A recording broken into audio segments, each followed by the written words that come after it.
Okay, so in this video we are looking at the Moivre's theorem. So the knowledge that you need prior to this one is you have to know the basics of complex numbers. So if we have a complex number, z is equals to x plus iy, right? We have the real part and the imaginary part. So we want to find the nth root of this complex number. So first of all, let's change this into the polar coordinate system. So we are going to have z is equals to r cos theta plus I sine theta, right? Where r is equals to the root of x squared plus y squared, and theta is equals to tan inverse of y over x. So this is the polar coordinate system of the complex number. So now we want to find the end root of a complex number. So using the Moivre's theorem, we can say Zn is equals to Rn cos theta plus I sine, n cos theta plus I sine n theta. So this is the general way of representing the end root of a complex number. But then let's try to see if it holds where n is a positive integer. So let's start with n is equals to 1. So when n is equals to 1, we have z is equals to r cos theta plus I sine theta, which goes back to our initial polar coordinate form. So now let's take n is equals to 2. Let's see if it holds to this relationship. So we are going to have z squared is equals to r squared. So now I'm going to say cos theta plus I sine theta squared. The reason I'm not including the 2 here, because when it's squared it's supposed to be 2 here. I want to prove for n is equals to 2. So I'm going to include it outside like this, such that when I expand the right hand side, I'm going to have cos squared theta plus 2I sine theta cos theta plus I squared sine squared theta. And if I group this, if I collect like terms, you sort of have, if I group this, we have I squared, this is I squared, we know that is -1, so this is negative sine squared plus 2I sine theta cos theta, right? So then you have to remember identities. We know that cos 2a is equals to cos squared a minus sine squared a, and sine 2a is equals to 2 sine a cos a. So we implement that here. So this is going to be, this is z squared. So z squared is going to be r squared, and then instead of cos squared theta minus sine squared theta, we are going to have cos 2 theta based on this identity, cos 2 theta plus here instead of 2 sine theta cos theta, we are going to have the I still remains, and then you have 2 sine theta cos theta, which is going to give us sine 2 theta. So you can see that now we came back to this format, which means for n is equals to 2, this equation holds. So now you can also do n is equals to 3, and also when showing that, you can also show that when n is equals to k, we can also prove for n is equals to k plus 1. You can use induction by proof by induction, but I won't go into that. So now this is just a general form of the Moivre's theorem, but we can expand it for, especially when we are taking into consideration the theta, the angles that you'll be working with. You can still expand this equation. So now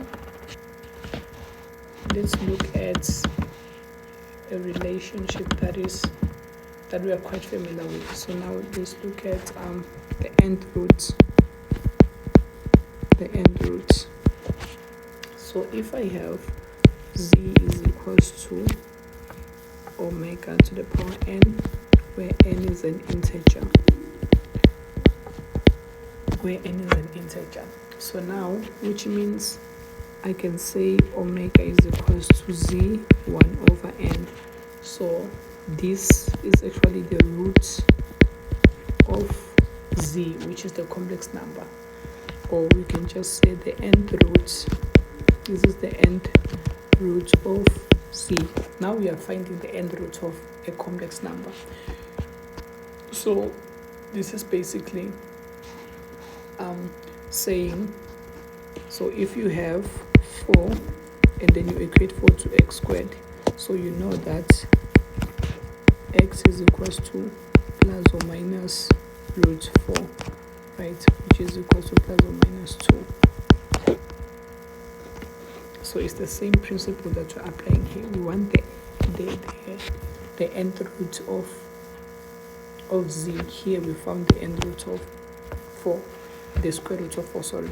So now taking back this relationship, so now we can say z 1 over n is equals to r 1 over n cos theta plus I sine theta 1 over n, right? We can rewrite it like this. But now I want to expand more on theta. So if I can draw, if you have your angle theta, if I start from this point and I move all the way to the same point, you can see that I started with theta, and then now I added 2 pi, right? So if we have sine theta, this is the same thing as saying this is sine theta plus 2 pi, because I start to add sine theta, right? And then I move 2 pi, I get to the same point again. I can also move from here, make another revolution, come to the same point again, and then again and again. So I can repeat the same. So which means the value this side can increment by even numbers. Same thing with cos theta, still the same thing as cos is equals to cos theta plus 2 pi, right? So if this was 2 pi, then when I go again, it's going to be what? It's going to be 4 pi, right? Then from 4 pi, 6 pi, right? So what is the general way of representing this? We can represent this as sine theta plus 2k pi, right? And also cos theta is equals to cos theta plus 2k pi, where k is equals to 0, 1, 2 till n. So now let's see if it holds. When k is 0. When k is 0, I'm just going to use the sign. When k is 0, we are going to have sine theta plus. When k is 0, this is going to be 0, right? So this is the same thing as sine theta, which is true, isn't it? And also when k is 1, we are going to have sine theta is equals to sine theta plus. When k is 1, you have 2 pi, which is satisfied this relationship, which is true. So this is the general way of representing. We can represent a sine theta by theta plus 2k pi. So we are going to implement this even here into the main formula. So now we have z 1 over n is equals to r 1 over n equals to 1 over n. So now we are going to have cos, not just theta, but we're going to have cos theta plus 2k pi plus I sine theta plus 2k pi, right? 1 over n, isn't it? And then remember here, we said if we have 2 here, end up you can reduce this to a point whereby you have cos 2 theta sine 2 theta, right?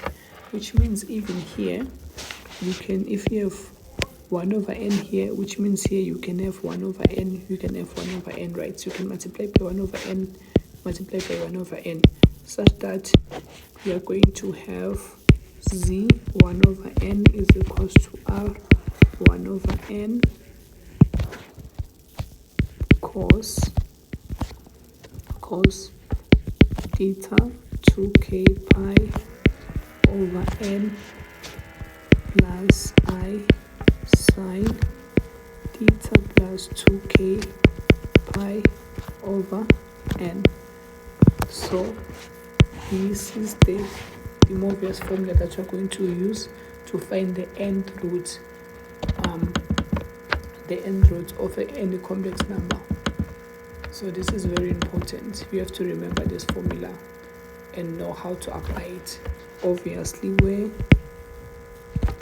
k is equals to 0, 1, 2, all the way to n minus 1 actually. Or you can use k is equals to 1, 2, 3, all the way to n, depending on which book you're using. Sometimes they use these values of n, sometimes they use values of k, sometimes they use these values of k or these ones.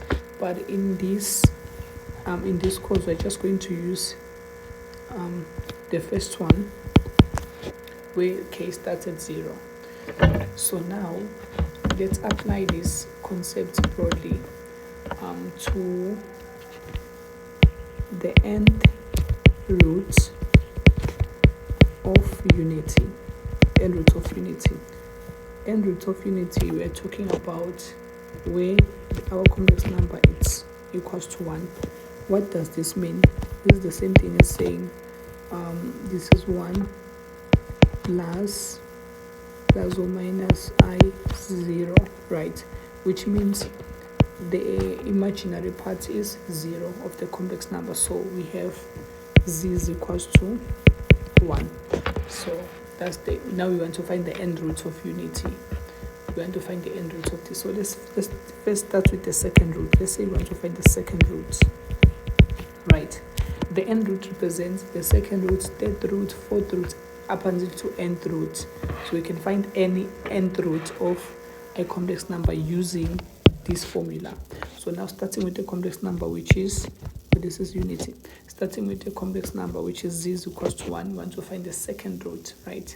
So this is the same thing as, remember we said omega is equals to z n, right? Which means this is going to be, what is our z? Our z is 1, and we want to find what the second root. So it's 1 over 2, right? The second root, the square root. So we want to find this. So omega is equals to 1 over 2, right? To the power 1 over 2. So this is definitely the same thing as 1, right? Which which is equal to plus or minus 1, isn't it? So we can also, using the formula, we can also see that z is equal to r cos theta plus I sine theta, right? And we are saying z is equals to 1. So writing the polar coordinate of this, so if z is equals to 1, from this one, let me just expand the r. So now, which means the real part is equals to 1 and the imaginary part is equals to what? Is equals to 0, because it's 0 here, so which means r cos theta, which is the real part, is going to be equals to 1, and r sine theta is going to be equals to what? To 0, isn't it? Which means sine theta is equals to 0 if you divide by r both sides, because r is a constant. Therefore theta here is equals to 0. If theta is equals to 0, come and substitute here. So you're going to have r cos 0. We're going to have r cos 0 is equals to 1. Therefore r is equals to 1, right? So using the formula, you get that r is equals to 1. So now, which leads back to this, right? So now the nth root, the second root, so where n is equals to 2. So if we work this one out using the Moivre's formula, n is equals to 2, the second root, we're going to have 1 over 2. We're going to have cos, let me use the braces, we're going to have cos, we said theta is what? We got that theta is 0, right? R is what? It's 1. So here R is 1, as you can see. Now cos, what is theta? Theta is 0 plus 2k pi over, we want the second root, so over 2 plus I sine 0 plus 2k pi over second root, which is 2, isn't it? So now we can simplify this. This is just going to be 1. So we are going to have, so this is 0 plus 2k pi is going to be 2k pi divided by 2. We are going to have cos k pi plus I sine k pi, right? So we said k is equals to, start from 0. If you are finding the second, or the second root, so this show you are going to have 0 1. If you are finding the third root, you are going to have k is equals to 0 1 2. If you are finding the fourth root, k is equals to be 0, it's going to be 0 1 2 3. Remember, we said k goes up until to n minus 1. So if it is the fourth root, so your k is going to go to n minus 1, which 4 minus 1 is going to be 3, right? So that's very important.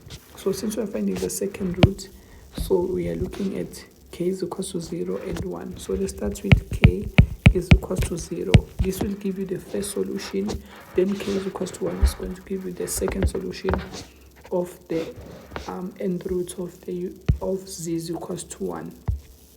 So when k is equals to 0, the square root is going to be cos, when k is equals to 0, cos 0 plus I sine 0, right? And then this obviously is equals to 1, right?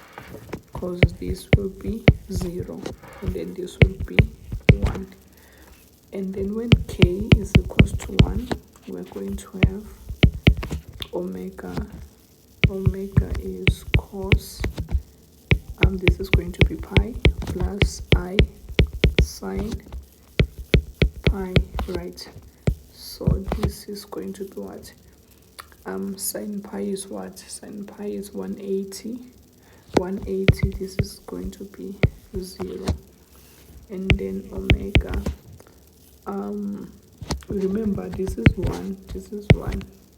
Eliminate 1, cos r is 1, so. And then cos pi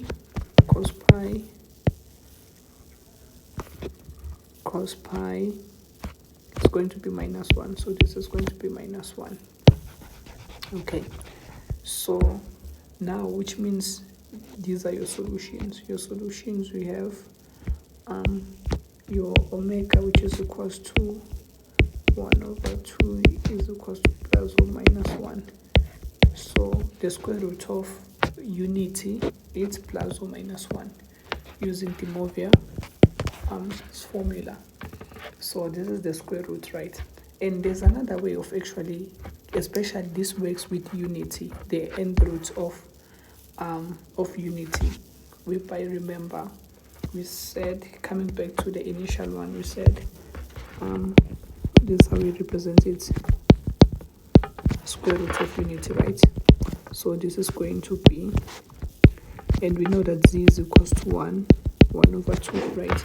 So if this is the same thing as saying omega squared is equals to 1, because if you square both sides, this is going to be omega squared is equals to 1, which is omega squared minus 1 is equals to 0. And then this is a difference of 2 squares, which means this is going to be omega minus 1 is equals to 0. Therefore, omega is equals to 1, or omega is equals to minus 1. See, we still get the same thing that we got when you use the Moivre's formula. So this is how we actually, but you won't get simple problems like this one. So this was just the introductory part on how we can apply the Moivre's formula. So now just look at an example that is more likely to come out. So if you have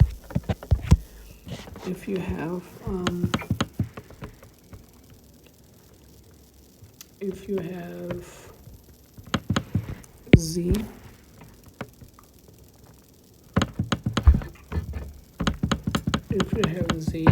probably is equals to z is equals to 1 plus I. Let's start here.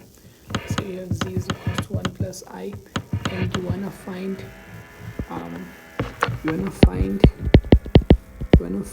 the fourth root. You're gonna find the fourth root of z, right, of the complex number. So the first thing that you do before you apply the Moivre's formula, so you need to write the complex number in polar. You write it in polar coordinate system.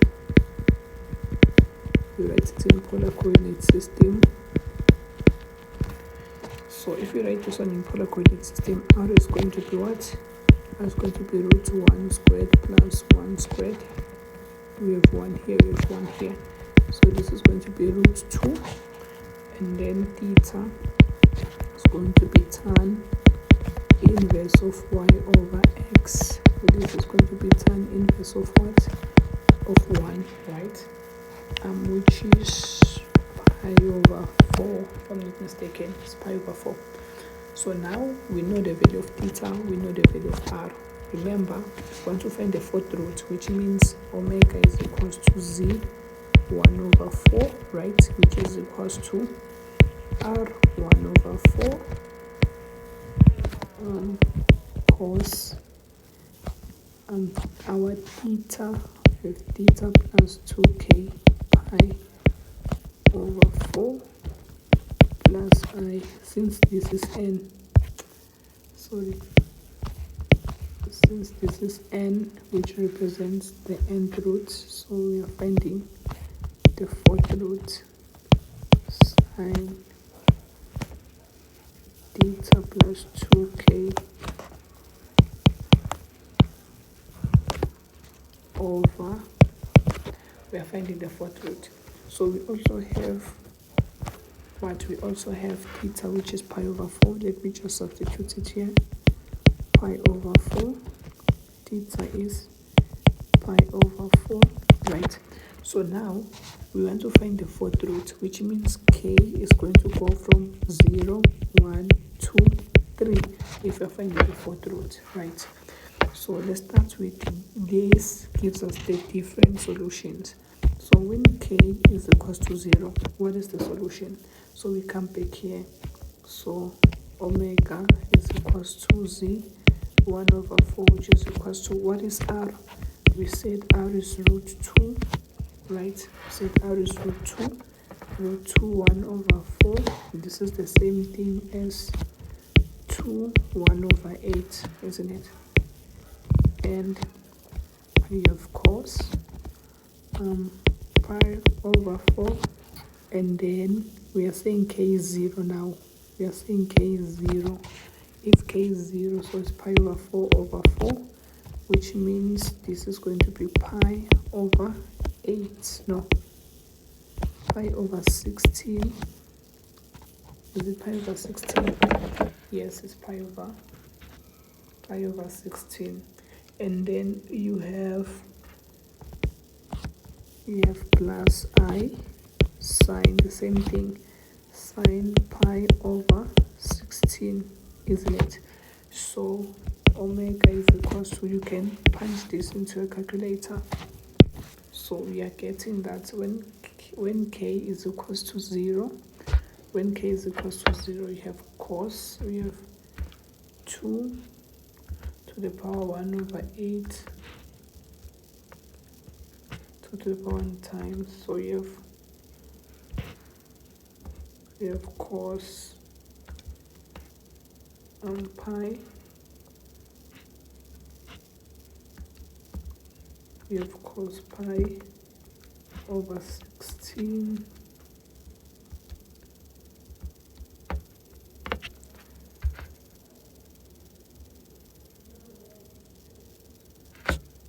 let me change it. You should make sure that your calculator is always in radians. Make sure your calculator is always in radians. So, because we're dealing with radians, so I'm getting something like 1.0,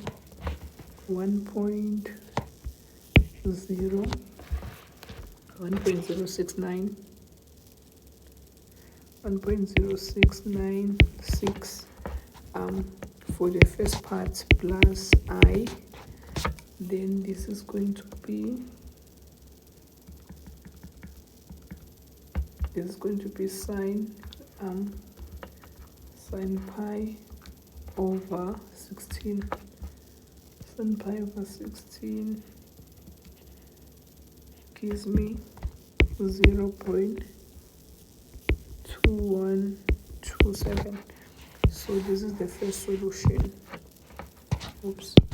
This is the first solution when k is equals to 0. That's what you are going to get when k is equals to 0. So now let's work out when k is equals to 1. So if k is equals to 1, we're going to have omega z1 over 4 is equals to 2 1 over 8, and then we're going to have cos when k is equals to 1. So we are going to have pi over 4 plus 2 pi when k is equals to 1 over 4 plus I sine pi over 4 plus 2 pi over 4, right? And then if you punch this into the calculator, you need to be able to find, so you're going to find something like a plus I b, where a and b are constant based on this, right? Because this is going to give you a value times this is going to give you a value, then this times this is going to give you a value. So you're going to get something like this as your solution. And then again do the same thing when k is equals to 2. When k is equals to 2, we're going to have omega z 1 over 4, which is equals to 2 1 over 8, and then this is going to be cos our theta is pi over 4 plus, when k now is 2, which means 2 times k, 2 times 2 is going to be 4, right? Because k is 2. So this is 4 pi over 4 plus I sine pi over 4 plus 4 pi over 4, isn't it? And then again, you multiply this by this, you get a constant, plus you multiply this by this, you get another constant. So that is going to be a solution again. And then again, you go back for k is equals to 3. Make sure that your calculator is in radians. Make sure your calculator is in radians for this. So k is equals to 3. You're going to have omega is equals to, we're going to have omega is equals to z 1 over 4, 1 over 4 is equals to 2 1 over 8. So the only thing that changes here is the value of k, nothing else.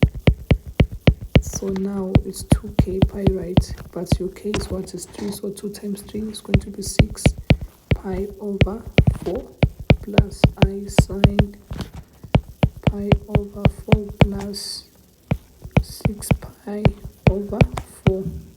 And then again, you do the multiplication to find your solution.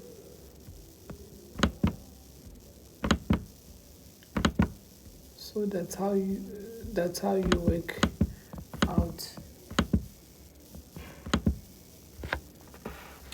That's how you work out questions like this. So this is how you find the end root of a complex number. You use the Moivre's formula, which we started by deriving it from the polar coordinate system, and we look at the different values of theta to find the general value of theta, where we define it as theta plus 2k pi, and then this is the formula that you have to remember at the end of the day to find the end root of a complex number. So when you're working with the end root of unity, where the imaginary part is 0, so and you have r is equals to 1 when theta is equals to 0, so that's a unity complex number. So the second root I have shown here, that you can find the second root using the Moivre's theorem, where first of all you need to change whatever complex number that you're given into the polar coordinate. This is what I did here, and then I found theta, and then I also found r. That's the first things that you do, because you need to find r in order for you to use the Moivre's formula, and also you have to find theta, right? And then you alternate the solutions. You're going to get them according to k. So if you're finding the second root, which means your n is going to be 2, right? So the second root here, so this is r, which we got that side to be 1, and then theta, obviously we said it's what we said, it's 0. So we are finding the second root, which means n is 2. So when you work this out, you get 0. When you work this out for k is equals to 0, you get the first solution to be 1. When k is equals to 1, you get the second solution to be negative 1. But for this one, I've also shown this for this way of doing it, this algebraic way of solving it. You still get the same thing, but this one only works for root of unity, such that if you wanted to find the third root of the same function, the third root of the same complex number z is equals to 1. We know that theta is equals to 0 and r is equals to 1, right? So we want to find the third root, which means this is going to be omega is equals to z 1 over 3, right? Which is the same thing as omega cubed is equals to 1. Then omega cubed minus 1 is equals to 0, right? And then this is so we know that you can also represent this as what? We can also represent this as so this can be represented as, these parts can be omega minus 1 omega squared plus omega plus 1 is equals to 0, isn't it? Right? And we know that omega is equals to 1, or omega squared plus omega plus 1 is equals to 0, isn't it? And then we can further factorize there. We can further factorize this to be omega is equals to minus 1 plus or minus I root 3 over 2. So if you solve this one, so now you see the third root, you're going to get 1, 2, 3 values of omega, right? Because this is plus or minus, so you can separate it to minus 1 plus I root 3 over 2, or omega is equals to minus 1, or omega is equals to minus 1 minus I root 3 over 2. So 1, 2, 3 roots. This is the third root of unity. So you can use this method, but it only works for the root of unity. When you're given a complex number like this one, whereby the imaginary part is there, so you have to use the Moivre's theorem to find the nth root of that complex number, whether it's the fourth root, the sixth root, whatever. You can just substitute as we did here. And if we are talking about the fourth root, which means we're expecting 4 different roots, right? So you're going to get the first one here, second one here, third one, and the fourth one here. So this is it about the Moivre's theorem.